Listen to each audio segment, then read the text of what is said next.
as entrepreneurs, we're out there going to make a huge difference. And one of the biggest challenges is to make sure we make a difference in our own enlightened self-interest. We know if we deliver value to our customers, our clients, we're going to create value for ourselves. But we see over and over again so many entrepreneurs making substantial mistakes that are extremely costly that not only do damage to their business and to their clients, but to themselves.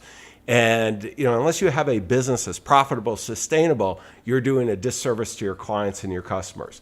Well, I have a great friend, tremendous entrepreneur with us today, Richard Wilson. And Richard is a best-selling author of a book. Let me pull up the title so I have it exactly right. I've read it, but too long ago, Richard, The Single Family Office. And we're going to talk about what is a family office, but as entrepreneurs, we need to be thinking, even if we don't have the wealth yet for a single family office, to act like that, because they're some of the smartest decisions made. And one of the reasons I asked Richard to come on and join us to share his insights is he is the founder of one of the largest family office associations. He's currently a CEO, and he's a fellow entrepreneur. He has his own business, Wilson Holding, and just tremendous insights he's going to be sharing with you. Because here at AES Nation, we're all about accelerating our mutual entrepreneurial success. I'm John Bowen. Stay tuned, and we'll be right back. Ordinary success? No way. You want amazing, remarkable, exceptional breakthroughs. Dig deep, think bold, drive hard, watch yourself soar beyond your dreams. AESNation.com. Richard Wilson, thank you very much for taking the time out of your busy schedule and joining me today. Thank you, John. Well, it's a real pleasure. I mean, we've known each other through mutual friends. We've had a couple of conversations along the way, but this is the first time been able to share you with our audience. And Richard, you're out there making a difference. There's certain people that I talk with that sometimes I feel like a slacker. I've got a few businesses too, but I think you've got more going on than me here, and you are definitely, high energy, really helping a lot of fellow entrepreneurs, because that's where wealth comes from so often in the U.S. And what I'd love to do, though, is before we dive into all the lessons learned and you're going to share with our audience, is to go ahead and really have this whole concept of, how did you get here? Because, I mean, again, most of us, don't wake up at 5 and say, I'm going to start a family office. I'm going to do this. I'm going to be an entrepreneur. How did this all come about? Sure. Well, the 2-minute version is that I've been starting businesses my whole life. Through high school, I had started 5 businesses. I was calling people through the directory at my high school and trying to sell their parents on long-distance telephone service through a network marketing company. I started and sold a small business in college. And in short, I eventually got bored and got into capital raising for hedge funds, fund of funds, and SMA managers. And what I found was that when I came across the topic of family offices, which are basically wealth management groups and organizations that serve people with 50 million, 100 million, or many times $1 billion or more in capital. It's a very specialized wealth management niche. But what was interesting is there was 500 books written on wealth management and nothing written on family offices. And this was back in 2006, 2007. There were a few books back then, but literally not a single website that just was dedicated to helping people like myself learn more about the industry. So I just thought it was backwards that the most valuable part of the wealth management industry had nothing written on it.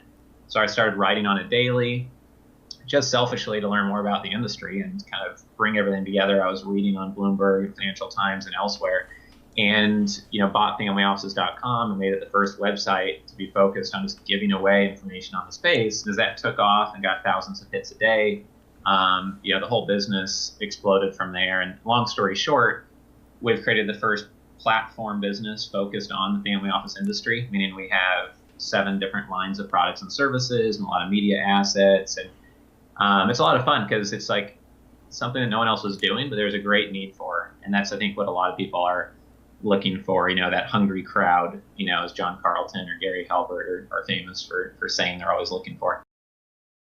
And for those of you who don't know those two names, they're some of the most famous. One's still living. He's in my CEO group, John Carlton. But Oh, Gary's passed away a while ago, but some of the most famous copywriters. But I'm going to come back. And one of the things those guys would both say is we've got to make sure that we're not using jargon. In family office, I grew up in the financial services industry.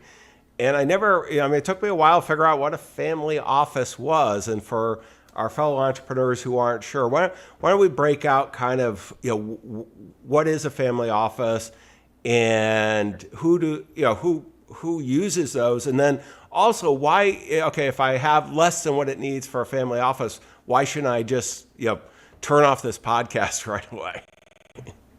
sure. Well, first of all, don't turn it off, because what I'm going to do is share all of the strategies on how the billionaire clients we serve and $100 million clients we serve made their wealth and are keeping and growing their wealth. I think those strategies and those models, proprietary kind of machines that they've built to build their wealth, is the most exciting thing about what I do. So definitely stay with us for that. It's going to be 10% on the finance industry here. So the definition of a family office is really a holistic, full balance sheet wealth management solution for a wealthy individual or a group of families and individuals. And there's really only two major classifications of family offices. There's a single family office, which is just for, you, John, if you sold your business for $100 million, you might want a team serving only you. That'd be a single family office.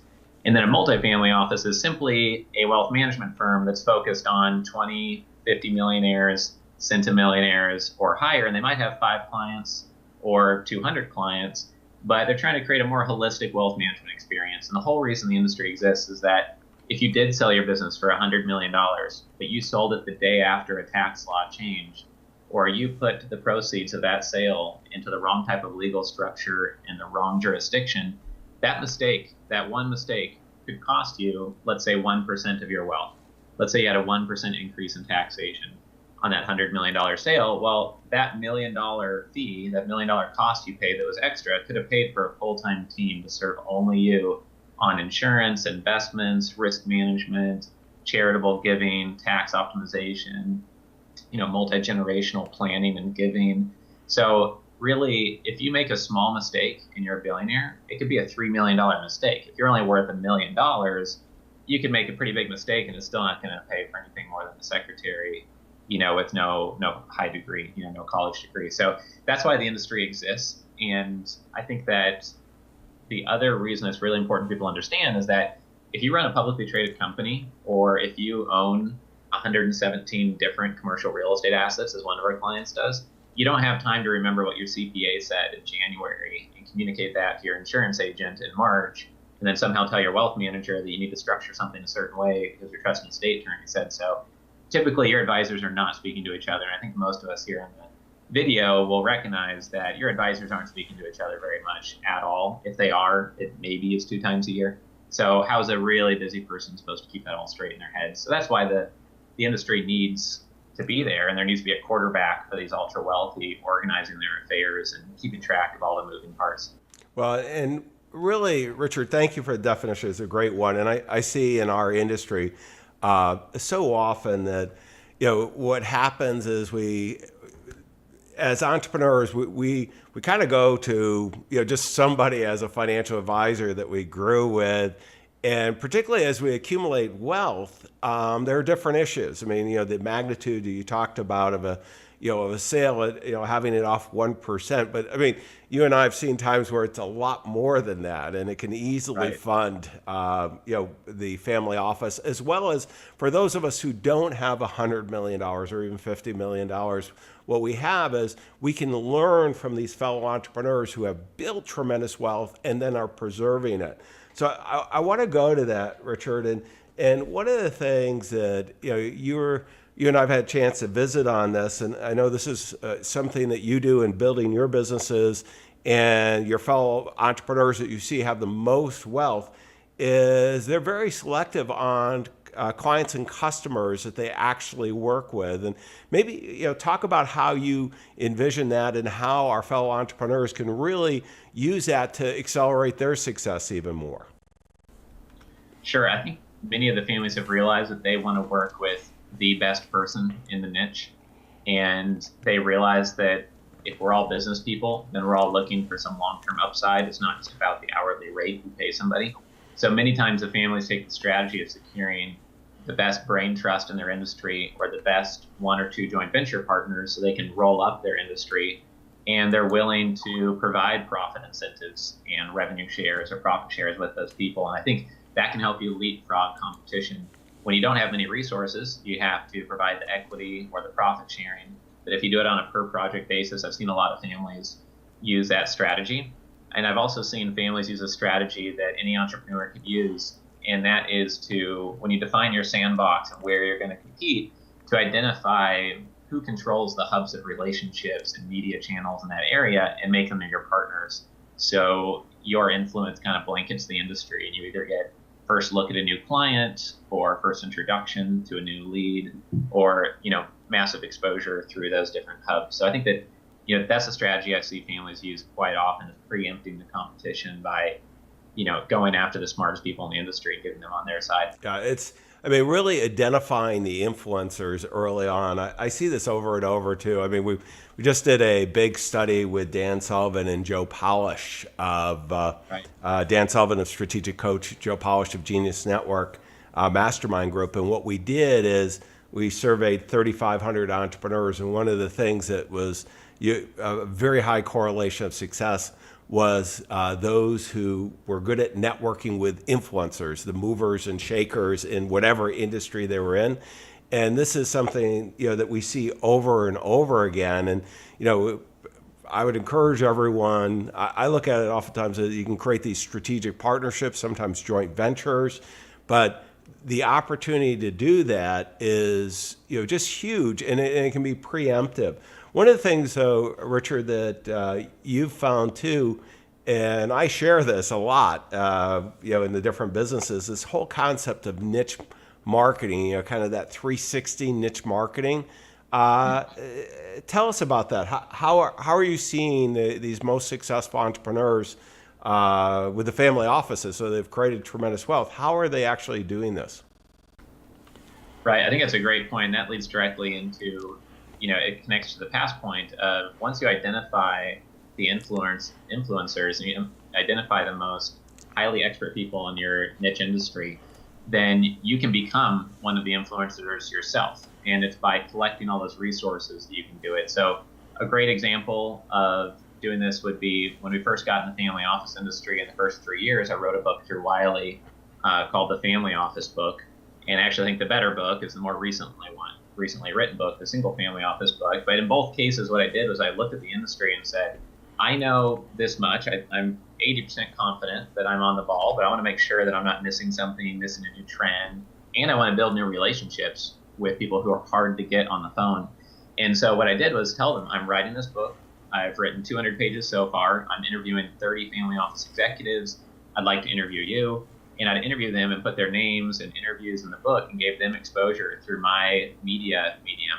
And it cost me nothing to do, but I got access to over $20 billion plus family offices. All of a sudden, I was one of the more well-connected people in the industry. And it made sure that when somebody got that book, whether it's a single family office book or the older one, that it was going to be really valuable because nobody else had taken the time to interview 30 experts and put it in a book. And so I think that's something that any entrepreneur can use, no matter what area you're in. If you have 3 types of customers and one type is the most profitable, I don't care if it's only an audience of 20 publicly traded company CEOs, it's going to be worth the time to interview those 20 and write a book, even if it's just to win over 2 or 3 of those publicly traded companies. It could be a game changer for your business. And I really think that's a template that anybody can use. And there's probably 8 hours of content we could talk about on niche thought leadership marketing, but I think that's just a really simple blueprint and something I learned from mentor Brian Tracy, which I'm sure many of you are familiar with. He's an avid reader and writer, and it served him very well, sharing, and just being very prolific in his career. I can still remember, I've met Brian in more recent years, but listening to his cassette tapes in my commute along the way were extremely valuable. But I do want to kind of go and just reiterate this too. I've found, I write an awful lot of books. Richard, I knew of you. One of the first things I did is, we hadn't really met, is we had a conversation, then I asked you to come on to the podcast. And the reason, it's much like doing the interviews that you talked about in the book. I don't care whether you're doing a podcast, whether you're doing, audio, video, whether you're doing a book. We teach this to our coaching clients on the financial advisor side. And I got to tell you, this is a game changer. It is. It's so easy. It's so hard to connect with everybody. We're all busy doing it. But I mean, how many people turned you down of these successful family office executives that you called? How many, didn't follow through? I mean, we always get some, but what percentage do you think? So I probably reached out to around 100 family offices, and that probably secured about half the interviews. So I probably got about 15 out of 100 reach outs. But then I also had built up this LinkedIn group and email list, and we had probably 50 people offer to do the interview, but I wanted to whittle it down to like the real family offices and the $1 billion plus groups. So we got it done through those two ways. But I think that if you identify, I think the real trick for me and to make it motivating long term is if you identify a niche market like single family offices or billionaire families, or if you are in the IT world, maybe it's something, some new niche within that only publicly traded companies need an integrated, holistic IT solution, and it's a $1 million package you could sell, for example. If you identify that one niche that it doesn't matter how many years it takes to be number one in that niche, but it will be worth it if you could ever achieve that status, then you'll do whatever it takes. And that includes getting the category killer domain name. We spent $140,000 to buy privateequity.com last year.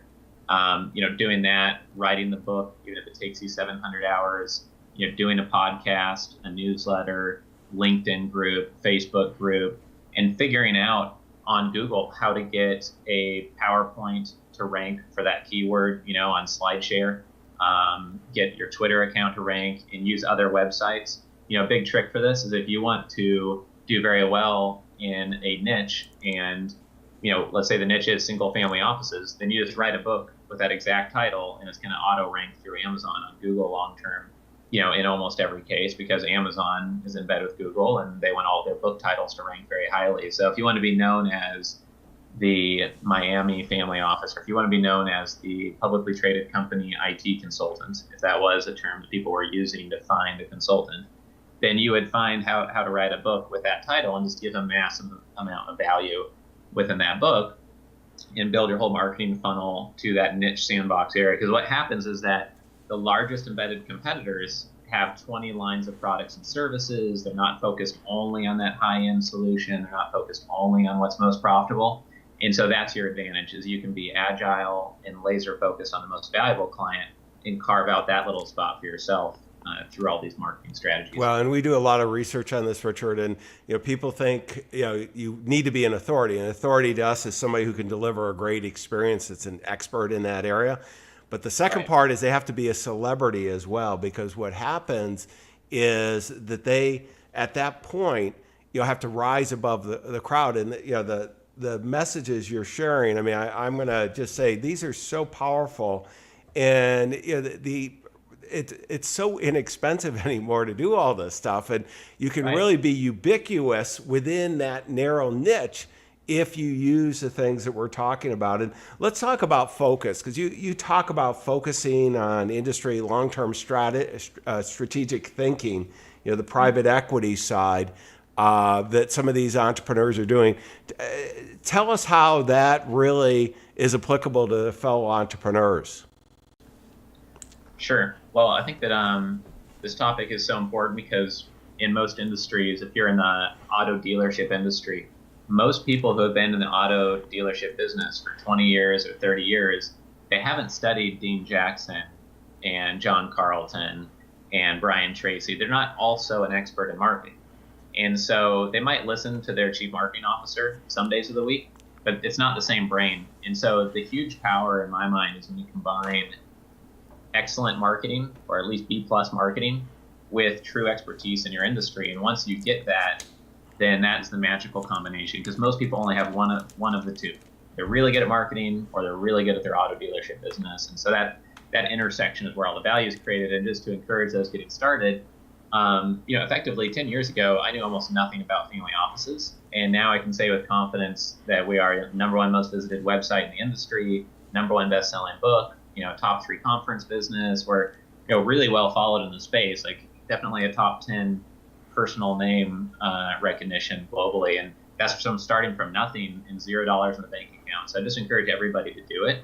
And the other excuse I hear everybody say is that I'm not a natural writer. I'm really bad at writing.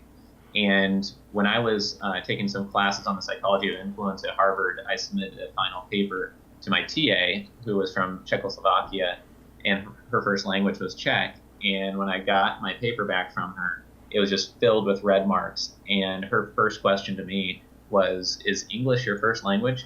Because she thought my writing was so horrible. And that was after I'd already written one book. And since then, I've written 9 more books. So no matter how bad your writing is, you can go to Upwork and get a $20 an hour editor or $10 an hour book editor. You can find someone to help you make your writing better. That's no excuse. So, let me comment on that, Richard, because I always talk about the difference between being an author and a writer. I don't know whether you do this or not. I am very prolific. I do 4 ebooks usually a year, about every 18 months, a full book. And I have a whole team of writers because I found the value of what we're talking about here. And right. they're my ideas. I'm doing the research much like you, and then working with my team to have it written up. And I'm sure my English, I can still see my 9th grade English teacher, Mrs. Arby's. She would be shocked how many books I have out there. And some of them have sold extremely well. The best one about 100,000, which in this this kind of Wow. industry, that's a big deal. Yeah. And so you don't have to be good. I mean, Richard, you have a face made for TV. I have a face made for radio, and I'm still doing the video podcast. So this is where what people want is information. You've got to differentiate yourself, and it's so Right. critical to do that. Yeah, I would say that also keeping everything casual and authentic and genuine, and you just focus on adding value. Most of my videos I'm recording in Cayman Islands or Red Square in Moscow. My last one was on this terrace in Midtown Manhattan. You can see all the buildings around me. And, I'm not a girl in a bikini that's going to keep somebody's attention for too long. So I try to be in a cool location, like, in Switzerland in the mountains or something. And I think that that's a good tip for people. I've recorded 250 free videos, actually, if people want to check it out at ceotraining.com. There's nothing at all for sale. It's just 250 free videos on how I've built my business. And I think it'll all be relevant to anybody listening to this podcast. So I hope that'll be, a $1,000 or $10,000 resource for some of your listeners. But I would say the other template strategy that all of your listeners could use is that if you're having trouble getting started, just think about your hour-long lunch break. And if you just take 30 minutes of that hour and you just write a little blog post, let's say 2 paragraphs per lunch break is all you need. Let's say 400, 500 words per business day. Then by the end of the year, you're going to have a book written. But in between, what you do is you just write the blog post. You combine 10 of those into a white paper, maybe every 2 to 3 months. And then every, 2 quarters or 3 quarters, you're going to have a good segment of a book complete. So it all just rolls up. You just write in a rhythm, like Stephen King and all the great writers do, then it'll just come naturally and you'll get really good. And what happens is that if you start from a place of even complete ignorance and say, I'm going to focus on this niche industry, by writing just a little bit every day and reading and researching, you'll become, a local expert within a year or two, a regional expert in 2 or 3 years. And what we've done is become a global expert on this niche, over a period of 5 to 7 years is really when we, establish that global presence. So I would just encourage people to follow that strategy because it works and it costs nothing to do. It's just your time and, channeling your energy on one area. Well, and we both can name an awful lot of billionaires who have done that, who have become very high profile, who are articulate and sharing. And I can tell you, I've met many of them. They have the whole team behind them, helping them. So it's not just slamming it out on the blank screen. Hey, I want to, because you're working with so many successful individuals, Richard. I want to go a little bit in the financial side and talk about some of the mistakes that people are making. And one of the things, I'm in Silicon Valley. You're in the gateway to the rest of the world down in Miami, and we see a lot of entrepreneurs, and they struggle with the capital issues. And so many of the entrepreneurs who are watching or listening to this podcast, our interview, they're successful already, and they're oftentimes being approached for capital. They're not startups. And they're struggling, they're getting traction, or they've got a lot of traction, and trying to figure out when's the right time to have capital, at influx. Right. I would say hopefully never, unless you're willing to sell, or maybe to acquire a big competitor. But I just never plan on using other people's money and putting other people's money at risk. We've built all of our businesses to reinvest capital and form partnerships to create new equity. And I think that a lot of entrepreneurs take capital too early, and I think that investors get burned and companies get ruined by doing so. So I would just encourage people to build something from the ground up, get it profitable, beat the pavement, go door to door, cold call, get meetings, work your way into boardrooms through doing, an interview for a book, or getting a lot of PR, or just defining your sandbox so well that you attract people to you. Of the 71 billionaire families that I know, 68 of them cold called me because of the resources we have out there in the industry. And I think that is the way to do it. I was on the phone with the top 3 private bank just recently, and they said that their number one problem was getting the right database of family offices. So I think one mistake is ruining a company by injecting capital too early, and investors losing money by investing in a company that hasn't proven itself profitable yet. If the business model doesn't make money being ran on a shoestring budget, then I just wouldn't suggest a family to invest in it. You might say there's exceptions within pharmaceuticals or biotech or high tech, but those aren't the areas that most of my clients make their money or keep investing their money. So there's exceptions to every generalization you can make, but I think the capital would be never, or as late as possible. It would have to be a game-changing M&A, acquisition of one of your top competitors, I think, to really be worth considering it. And I would instead encourage people to be generous with incentivizing people who control their niche industry and giving them equity that vests based on performance or based on hurdles of the company growing to a certain level, and look at how you can incentivize the people that could really drive your whole business. Instead of taking capital in, what do you really need? Do you need distribution? Do you need access? Do you need credibility? There's probably things that you can barter for directly and skip the whole part where you're taking on capital, which avoids an investor getting burned in the process. So I think that is really important. And I'd also encourage people to think differently about strategic assets they have as a business. There's a strategy called the leveraged resource strategy that a lot of families use. And the best example of it is a family in the Middle East who bought a surveying airplane for less than $1 million. And in the mineral rights industry and in mining and energy, you can get a seismic, 3D seismic survey done. It could cost you $100,000, $500,000 to get the survey done.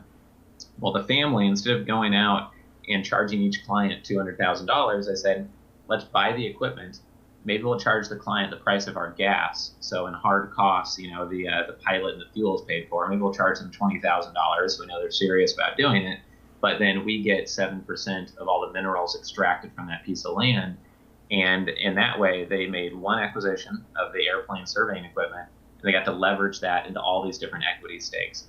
And that's an example of buying an asset once when you don't have many resources and leveraging it into many different opportunities.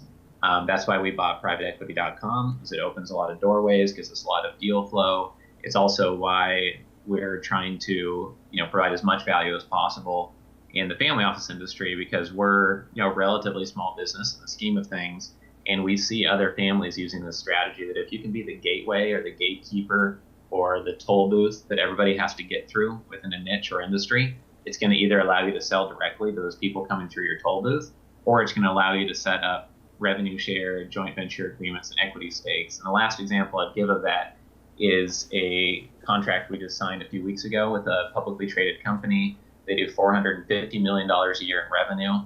And I don't want to say publicly if it's TV or radio or magazines, but they have 117 different media assets in their platform. It's national. They're number one, publicly traded, very credible, and they want to diversify their revenue. They don't want to just be charging for advertising. So what we're doing is finding people who want access to their media, and we're negotiating equity stakes and creating new joint venture brands that leverage that media platform to get them out of 100% advertising business and into leveraging their strategic asset to gain multiple equity stakes. So that's something that we've used, starting from absolutely nothing and scraping our way up, but it's also something we're helping this family use who controls a publicly traded business. So it's a very real strategy. And if you listen to a lot of old Jay Abraham tapes, he'll talk about, selling some icy hot type goop over the radio and giving $1 to the radio station for every, little box of goop sold. And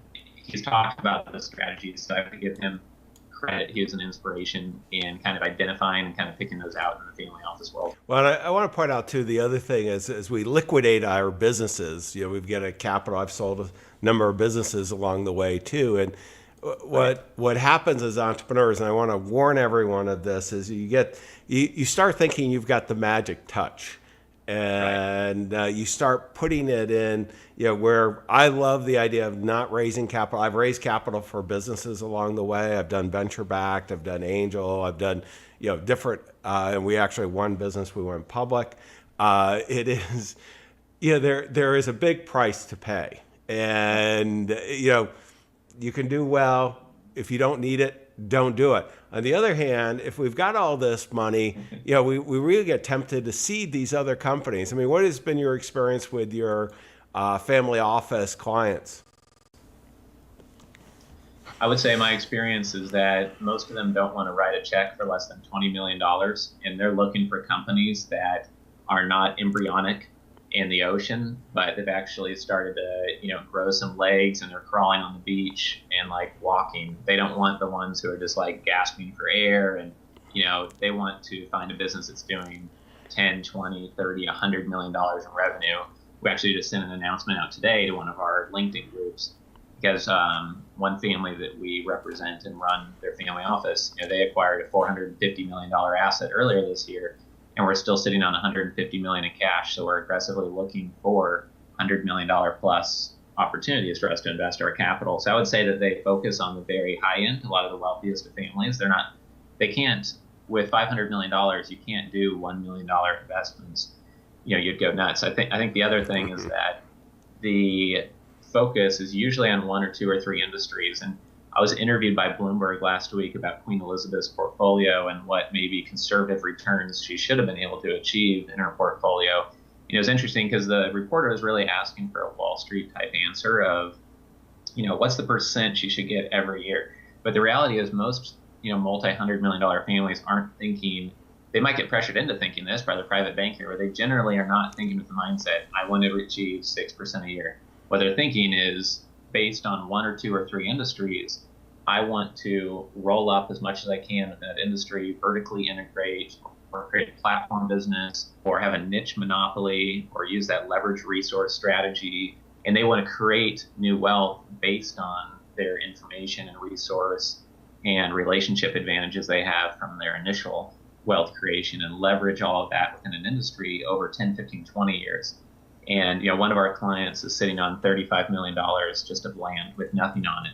And some would say that's not being ideally used, but they're strategically waiting to have the right conversations with publicly traded development companies and developers that we can work with in a small way on maybe one of their projects, and be on the investor side to get to know them, and then long term do something much greater. So I think that when you think about large families and what they do, I think they're focused on unique strategies within just a couple industries. The other thing I would point out that's similar with a CEO who's done a good job with niche marketing and making themselves a celebrity within their little sandbox, which is equal to a billionaire, is that if you can be recognized and be top of mind and be one of the most well-known people in your industry through either selling a big business or writing the most books on your niche and adding the most real value, etc., then you're going to get deals that others don't see, opportunities. Could be a joint venture opportunity, could be a client contract.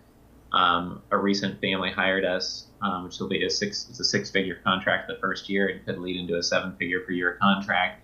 They hired us 6 weeks after their first finding of my book, never read the book, but hired me based on the expertise of the content we had given. And I think that that is something that both families and CEOs can have the advantage of. And really what you're doing is in private equity, they have something called the J curve, where when you first make an investment, you're negative. You might have invested $10 million. And then you climb out of that through a payback period. You might get your $10 million back over 5 or 10 years. And you'll hear of that on Shark Tank. Mr. Wonderful wants a gross revenue royalty because he's afraid he's never going to get his money back. And it's going to be a nothing burger in his words. So he wants to structure it so he gets his money back. And the advantage that both billionaires and well-positioned CEOs have is you skip part of that J curve. You don't have to invest as much because you just get a joint venture partner who has that resource you need, and you skip the part where you invest $10 million and you find the 1 or 2 partners that can make it happen that much faster. Yeah. And the billionaires in your space will want to work. Well, I'm going to say in that, Richard, my experience, I wrote one book. I sold only 5,000 copies, but that caused an individual to call me and bought our business for $25 million. So I was okay. It was the best book I ever wrote, even though it wasn't written well. And it was one of the early ones. And we talked about authority, celebrity, very important. Let's go to the next segment, which is the book of the day. And Richard, I want to go right to your book. Why don't you tell us what's in the single family office and why some of the entrepreneurs who are with us today would find it valuable? Sure. Well, anyone who's an Amazon Prime addict, this is what the cover looks like. Well, I flashed it on the screen here from Amazon too. Yeah. So. Right. And we really don't make any money. That's why I'm aggressive on promoting it. It's 99 cents on Kindle. It's a $7 paperback. We spent 700 hours writing the book. So it includes 30 interviews with single family offices. I recorded 40 videos all over the world in 12 different countries, put those 40 videos into the book for free. It's really a $1,000 training program that we just are giving away just for the price of printing it and pushing it through Kindle, basically. And what we try to do is just say, okay, we know that the single family office industry is not going away.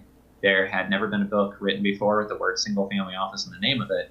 So we're going to write the best book possible and make the hurdles so high that anyone who reads it is going to get massive value and want to stay in touch and see how we can do business together. So that's been our strategy. And I think whether you care about learning about single family offices or not, it's almost free to grab a copy and just see how we've positioned ourselves marketing-wise. And you could employ that within the IT industry or with auto dealerships or in whatever niche you might be in as a CEO. So I think that it could be useful in that regard. And you also get to learn about how some of these billionaires and centimillionaires have built their wealth and kind of created it in the first place, which is kind of interesting to look at, but not everybody works as hard. Yeah, and I think one of the important parts too is as entrepreneurs, we focus on our business. We don't necessarily build our personal wealth as effectively. And this is just so many lessons that can be learned and can be very valuable there. Let's go to the next segment, which is resources. And Richard, I've got this really nice picture of this castle. It's got a lot of water problem in the basement, the water running through thefamilyoffices.com. Your website there. Tell us what's there. Sure. Well, really, that's basically the number one association in the industry called the Family Office Club. And we built familyoffices.com based on writing 1,000 articles on the industry and giving away 100 videos. We do monthly webinars. We do quarterly conferences. We basically tried to think of our industry like Coca-Cola thinks of distributing their drinks. Anywhere you go, a hotel, a movie theater, Costco, a gas station, an amusement park, you can buy Coca-Cola. Anywhere you go in the family office industry and you want to find helpful information or you have a question or you need a resource, we want to be providing that help and be there with the video, with the podcast on family offices, with the newsletter, with the conference. So really, that's the platform business on family offices I had referred to earlier. And it's really through being aggressively generous that we've been able to generate the new business relationships. And I think that's kind of a theme of everything we've been talking about. Well, and I think many of you will be curious to see what Richard's doing, but also for learning from the financial side, but even more importantly, probably to help you grow your business. Let me go to the last segment here, which is key takeaways, Richard. And I've been taking a lot of notes. This has been just really valuable. I'm going to just go through kind of the big 5 that I've got. Number 1, attract the top clients. Work with the top people in your industry. I mean, there's just so many magical things that happen with that. And I see over and over. Second, this whole concept of niche marketing, the 360, where we don't have to own the world, but we can own a narrow niche in today's world and really command success. Focusing on the industry is number 3. And then what I want to do is just a cautionary tale. Richard and I feel pretty, we're in the financial services industry. You'd think we'd want to provide capital. I mean, there are times you need capital, but don't take capital unless you need it, and definitely don't take it early, and make sure you have advisors who aren't incentivized to get you capital type thing. And then when you're selling your business, you want to, there's so many decisions you can make that can create value. I'm going to bring on some investment bankers, some good friends who we've done a lot of transactions together in a future podcast. But, be careful, invest like you're a family office. Even if you don't have the $100 million, you want to build that capital. It's all about building your business, not for more business. It's build for a quality of life. Once you've sold your business, you want to maintain that quality of life. Richard, this has been great. I want to encourage everybody to go to AES Nation. We've got all the show notes, all the links that we talked about, and we have the transcript. There's so many great insights here. You're going to find it all at aesnation.com. And remember, nothing happens unless you execute. Your clients and your future clients and all those future strategic partners that Richard talked about, they're all waiting on you. Don't let them down. Wish you the best of success. Exceptional, remarkable breakthroughs. aesnation.com